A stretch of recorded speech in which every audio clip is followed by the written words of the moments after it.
Přejete si, aby váš firemní tým byl týmem do nepohody? Pokud ano, je tu pro vás team building na dračích lodích.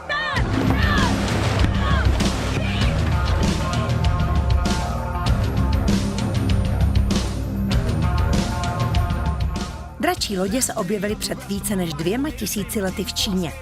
Odtud jejich typické dračí hlavy na špici lodě. Tento sport je jedním z nejtýmovějších sportů na světě a proto je pro team building ideální aktivitou. Předtím, než poprvé nasednete do dračí lodi, vám zkušený instruktor vysvětlí základní principy pádlování. Je to jednoduché, bezpečné a zvládne to každý.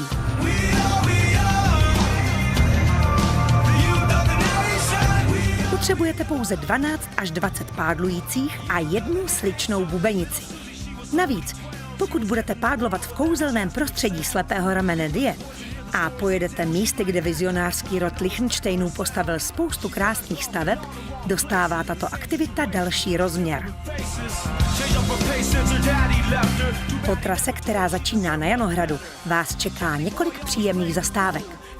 Na jedné z nich ochutnáte několik vzorků skvělých pálavských vín a na jiné můžete obdivovat architekturu Apollonova chrámu.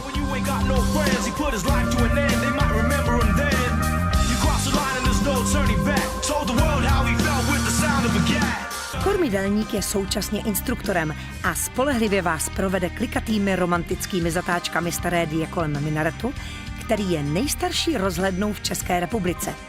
Do jeho 60 metrů můžete vystoupat a pokochat se okolní krajinou.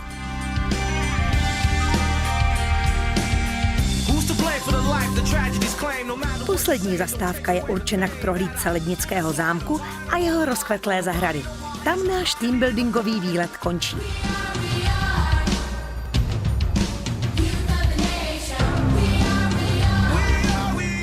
Teď už posádku čeká jen poslední společný úkol. Naložit 250 kg těžkou dračí loď na vlek, aby ji instruktor mohl odvést zpátky do loděnice. Posádka tedy musí až do konce aktivně spolupracovat. Právě proto dokáže dračí loď dokonale prověřit a stmelit váš firemní tým. A pokud elán vydrží, je tu možnost zúčastnit se oficiálních závodů dračích lodí pro firemní týmy, které pořádáme několikrát do roka. Nejakčnější z nich bývají na Mušovském jezeře pod Pavlovem.